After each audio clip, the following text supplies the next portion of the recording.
Plane table surveying intersection method. ये building है, ये भी बिल्डिंग है, ये पोल है और ये ट्री है। इस एरिया का हमको इंटरसेक्शन मेथड करना है, इसका मैप बनाना है इंटरसेक्शन मेथड से प्लेन टेबल सर्वे के अंतर्गत। तो इसके लिए यहाँ पे हम रेंजिंग रॉड गाड़ देते हैं बिल्डिंग के कॉर्नर पर। जो बिल्डिंग के कोने हैं वहाँ पे रेंजिंग रॉड गाड़ देंगे। पेड़ के पास एक रेंजिंग रॉड लगा देंगे, एक रेंजिंग रॉड ये जो पोल है इसके पास लगा देंगे और इस बिल्डिंग के दोनों कॉर्नर पर रेंजिंग रॉड लगा देते हैं। यहाँ पे नाम लिख दिया मैंने PQSR या RS और ये T, ये है ट्री के लिए O है। तो OPQRST ये जो हमने पॉइंट यहाँ पे इसका नाम दिए हैं रेंजिंग रॉड की लोकेशन बताने के लिए, तो इनका हमको मैप बनाना है। तो सबसे पहले हम क्या करते हैं कि हमको दो बिंदु ऐसे लेने होंगे, काल्पनिक बिंदु धरती पर, धरातल पर, जिनसे ये और ये लोकेशन साफ साफ दिखाई दे। तो यहाँ पे हम ए बिंदु मान लेते हैं, यहाँ पर ए बिंदु, और यहाँ पर बी बिंदु ले लेते हैं। तो बी बिंदु पे एक रेंजिंग रॉड लगा देते हैं,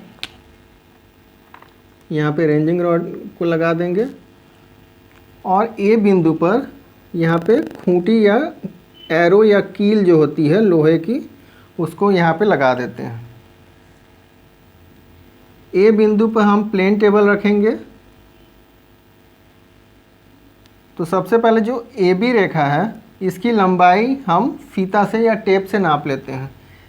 ए बी रेखा की लंबाई मान लीजिए 10 मीटर आई, तो स्केल हम निर्धारित करते हैं। मैंने स्केल लिया है, उसका RF है 1:50। आप अपने हिसाब से स्केल चुन सकते हैं। यहाँ मैंने RF लिया है 1:50।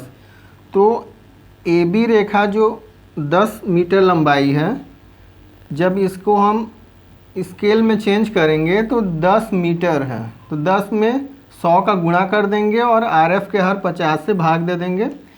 तो ये आया 50 दूना 100, 10 दूना 20 सेंटीमीटर ये हो गया। तो 20 सेंटीमीटर रेखा हमको खींचनी है ड्राइंग शीट पर, अपने ड्राइंग पेपर पर।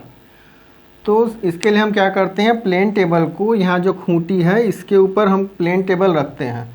तो इसके जब हम प्लेन टेबल रखेंगे तो सबसे पहले ये प्लेन टेबल का जो ट्राइपॉड है इसके ऊपर हम ड्राइंग बोर्ड रखते हैं। ड्राइंग बोर्ड को हम क्लैंप से कस देते हैं। अगर नहीं कसेंगे तो ड्राइंग बोर्ड गिर सकता है, इसलिए उसको कस दिया जाता है। ड्राइंग बोर्ड के ऊपर हम ड्राइंग शीट लगाते हैं और उसको क्लैंप से या ड्राइंग पिन से उसको कस दिया जाता है ताकि पेपर हिले ना। अब ए बिंदु का हमको सेंटरिंग करना है। ए बिंदु का सेंटरिंग करने के लिए यहाँ पे देखिए ये प्लेन टेबल है, ट्राइपॉड के ऊपर ड्राइंग बोर्ड है, यहाँ पे यू फॉर्क है। यू आकार की एक चिमटी होती है जिसमें नीचे हुक लगा होता है और ऊपर का नुकीला सिरा होता है। इस हुक से धागा बंधा होता है, धागा से एक प्लम बॉब लटकता रहता है स्टील या पीतल का। ये प्लम बॉब जब हम इस हुक के ठीक सीध में इस प्रकार लगाएंगे, प्लेन टेबल के ऊपर हम यू आकार की चिमटी को इस प्रकार लगाते हैं कि जो लटकता हुआ प्लम बॉब है ठीक हमारा जो एरो है या जो कील है या पेग है, खूंटी है, उसके ठीक ऊपर आ जाए। तो ये जो बिंदु है ये यू आकार की जो चिमटी के नुकीले बिंदु के एक सीध में होगा। तो इस प्रकार जो हमारे धरातल का जो ये बिंदु है, ये खूंटी का जो एरो का जो बिंदु है, ये ट्रांसफ़र हो जाएगा ड्राइंग शीट पर, हमारे ड्राइंग पेपर पर ये ट्रांसफ़र हो जाएगा। यहाँ पे हम आलपिन गाड़ देते हैं। यू आकार की नुकीली, उसका जो नुकीला सिरा है चिमटी का, वहाँ से सटाकर हम आलपिन गाड़ देते हैं। ये तो हुआ सेंटरिंग। तो यहाँ पे प्लेन टेबल लगा दिया ए बिंदु पर। अब इसको ये प्लेन टेबल आ गया, ये हमारा इस प्रकार ये ड्राइंग शीट है। अब ए बिंदु मान लीजिए यहाँ पे हमने आलपिन लगाया है, ये ए बिंदु है। तो ड्राइंग शीट पे हम स्मॉल ए से लिखेंगे। ड्राइंग शीट पे स्मॉल ए से लिखा जाता है। तो यहाँ पे हमारा ए बिंदु ट्रांसफ़र हो गया स्मॉल ए। अब हमको ए बी रेखा खींचनी है। ये ए और बी के बीच की जो रेखा है उसको बनाना है हमको ड्राइंग पेपर पे। तो ए बी रेखा की हम लंबाई निकाल लिए हैं स्केल से 20 सेंटीमीटर। हमको 20 सेंटीमीटर लंबी रेखा खींचनी है। तो ए बिंदु पर हम एलिडेट रखेंगे। एलिडेट जो होता है उसका ये एक स्केल की तरह होता है जिसके 2 साइड होते हैं। यहाँ पे एक सिरा पे आई वेन होता है, एक फलक होता है जिसमें पतला छेद कटा होता है, वहाँ 3 छिद्र होते हैं। इन छिद्रों से देखकर हम रेंजिंग रॉड को देखते हैं और अपना सर्वे पूरा करते हैं। ये स्केल के दूसरे भाग पर एक ऑब्जेक्ट वेन होता है जिसमें एक थोड़ा चौड़ा कट लगा होता है, उसके बीच में हॉर्स हेयर बंधा होता है। तो जब हॉर्स हेयर और आई होल और रेंजिंग रॉड एक सीध में जब हो जाते हैं तो हमारी जो ये यहाँ पे ये देखिए, जो मान लीजिए ये रेखा है, ये ए बी रेखा है। ये धरातल पर ये काल्पनिक रेखा है ए बी रेखा, जिसको हम टेप से नापते हैं। अब यहाँ पे ये आल्पिन से सटा के एलिडेट रखा है और ये रेंजिंग रॉड को हम देख रहे हैं। आई होल इधर है, ऑब्जेक्ट वेन से देखते हैं रेंजिंग रॉड को। तो जब ये एक सीध में हो जाते हैं तो ये रेखा ट्रांसफ़र हो जाती है ड्राइंग शीट पर। इस रेखा की जितनी लंबाई है उतनी लंबाई हम स्केल से लेकर उतनी लंबाई का हम यहाँ पे रेखा काट लेते हैं और जो अधिक होती है रेखा उसको मिटा देते हैं। तो यहाँ पे ए बी रेखा हम बना लिए उस तरह से। बी बिंदु को लिखेंगे स्मॉल बी। ये हमारा ये प्लेन टेबल का यहाँ पे ए बी रेखा बन गई। अब ए बिंदु पे जो आल्पिन है उससे हम एलिडेट को सटाकर उसी प्रकार हम देखेंगे ए बिंदु से हम इसको देखेंगे ट्री को, ओ बिंदु को, और ये पूरी लंबाई का ये हम खींच लेंगे। एलिडेट के स्केल से सटाकर हम ये ओ बिंदु की जो ये रेखा है इसको पूरा खींच लेंगे। फिर पी बिंदु का इसी प्रकार हम रेखा खींचेंगे, पी बिंदु को देखेंगे।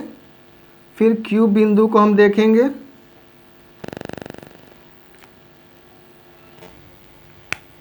ए बिंदु से हम ये ओ बिंदु को देखेंगे और एलिडेट से और ये रेखा खींच देंगे। ए बिंदु पे एलिडेट को हम सटाकर ओ बिंदु के रेंजिंग रॉड को देख के रेखा खींच देंगे।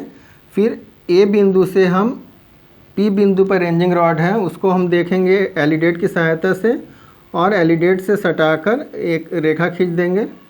फिर ए बिंदु से हम क्यू बिंदु को देखेंगे। क्यू बिंदु पर जो रेंजिंग रॉड लगा है उसको देखेंगे।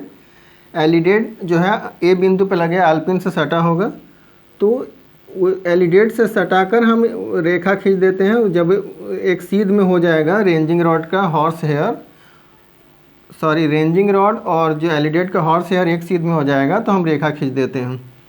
इसी प्रकार हम ए बिंदु से एलिडेट रखकर ए बिंदु से सटाकर हम ये पोल को देखेंगे और रेखा खींच देते हैं पूरा लंबाई का। ए बिंदु से हम ये आर और एस के रेंजिंग रॉड को देख के हम रेखाएं खींच देते हैं। अब हम ये प्लेन टेबल को बी बिंदु पर ले जाएंगे और बी बिंदु का रेंजिंग रॉड ए बिंदु पर लगा देंगे और बी बिंदु पर हम खूंटी लगाकर सेंटरिंग करेंगे। बी बिंदु पे जो रेंजिंग रॉड था उसको हम ए बिंदु पर लगा देते हैं और ए बिंदु पे हम प्लेन टेबल अपना रख देते हैं यहाँ पर। अब बी बिंदु का हमको सेंटरिंग करना है। बी बिंदु पे खूंटी जो है उसको हमको ट्रांसफ़र करना है ड्राइंग पेपर के ऊपर। तो हम क्या करते हैं, बी बिंदु पे जो ये हमारी रेखा बनी हुई है, ये ए बी रेखा जो हमारी बनी है, तो हम इस प्रकार इसको यू फॉर्क यहाँ पे लगाते हैं बी बिंदु पर। यू फॉर्क का जो नुकीला सिरा है उसको बी बिंदु पर लगाते हैं और प्लेन टेबल को इस प्रकार एडजस्ट करते हैं, आगे पीछे करते हैं कि जो प्लम बॉब जो लटकता हुआ है वो बी बिंदु पर जो हम एरो लगाए हैं, जो खूंटी गाड़े हैं, जो कील लगाए हैं, उसके ठीक ऊपर आ जाए। तो जब ये ऊपर आ जाएगा तो हमारा प्लेन टेबल उस एडजस्ट हो जाएगा, उसको हम क्लैंप कस देते हैं तो बी बिंदु का सेंटरिंग हो जाता है। मगर इस समय दिक्कत ये होती है कि जब प्लेन टेबल हम हटाते हैं तो प्लेन टेबल घूम चुका होता है, तो हमारा जो ए बी रेखा है या तो इस तरह हो जाएगी या फिर किसी भी डायरेक्शन में इस, मान लीजिए इस तरह हो सकती है। ए इधर भी हो सकता है, इधर भी हो सकता है। यहाँ पे स्मॉल लेटर में लिखा होता है तो ये स्मॉल बी में बना दे रहा हूँ और ये स्मॉल ए इस तरह से। तो ये किसी भी तरह से टेबल घूम चुका होगा। तो अब इसका हम अभिस्थापन करेंगे, अभिस्थापन यानी ओरिएंटेशन करेंगे। तो इसके लिए हम क्या करते हैं, हम प्लेन टेबल का हम सेंटरिंग तो कर लिए हैं, बी बिंदु हमारा फिक्स हो गया है। अब यहाँ पे जो हम नॉर्थ बनाते हैं, प्लेन टेबल के जो राइट कॉर्नर पे, ड्राइंग शीट के राइट कॉर्नर पे जो हम नॉर्थ डायरेक्शन बनाते हैं, इस नॉर्थ डायरेक्शन की सहायता से हम ए बी रेखा को अभिस्थापन करेंगे, उसकी दिशा को ओरिएंटेशन करेंगे। तो इसके लिए हम क्या करते हैं, नॉर्थ यहाँ पे ट्रफ कंपास रखेंगे, ट्रफ कंपास को रख देंगे और क्लैंप को ढीला कर देंगे। जब क्लैंप ढीला करेंगे तो अब प्लेन टेबल को हम घुमाएंगे।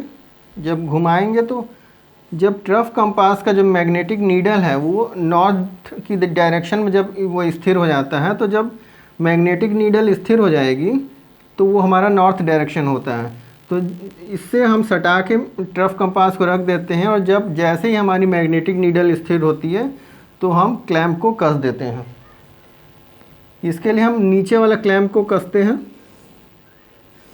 तो अब ये हमारी जो ए बी रेखा है ये सही पोजीशन में आ गई है इस तरह। तो यहाँ ए बिंदु हो गया इस ए बी रेखा के सीध में। अब हम बी बिंदु पे आलपिन लगाकर, बी बिंदु पे उस आलपिन से एलिडेट की सहायता से हम क्यू को देखेंगे, पी बिंदु को देखेंगे और लाइन खींचेंगे। ये पूरी हम ड्राइंग शीट की लंबाई में लाइन खींचते जाएंगे और ओ बिंदु को देखेंगे। इसी प्रकार एस को देखेंगे, आर पे लगे रेंजिंग रॉड को देखेंगे और टी बिंदु पर लगे रेंजिंग रॉड को देखेंगे। ए बिंदु से जो हम रेखा खींचे थे एलिडेट को की सहायता से रेंजिंग रॉड को देखते हुए, तो ये रेखाएं जो थी आपस में कटेंगी। बी बिंदु से जब देखेंगे तो इस प्रकार ये रेखाएं आपस में कट जाती हैं। तो मान लीजिए ए बिंदु से हम रेखा खींचे थे पूरी ड्राइंग शीट की लंबाई में, और ये बी बिंदु फिर से जो रेखा है ये आपस में जब इस प्रकार यहाँ कटेंगी, तो इस वजह से इस मेथड को इंटरसेक्शन मेथड कहते हैं।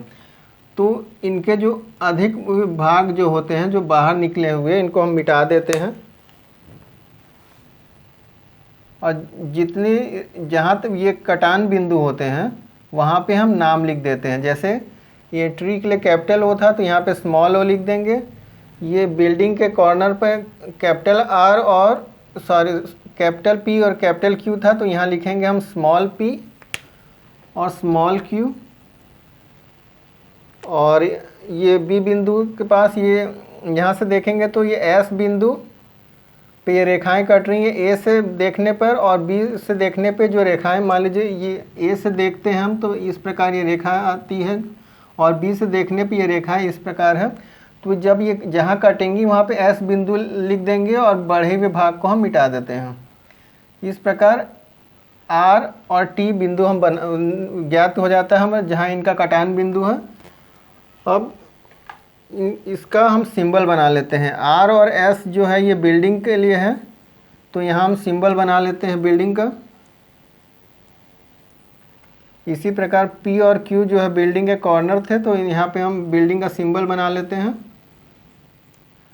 ओ जो है ट्री का, यहाँ पे ट्री है तो ये ट्री का हम सिंबल बना लेते हैं।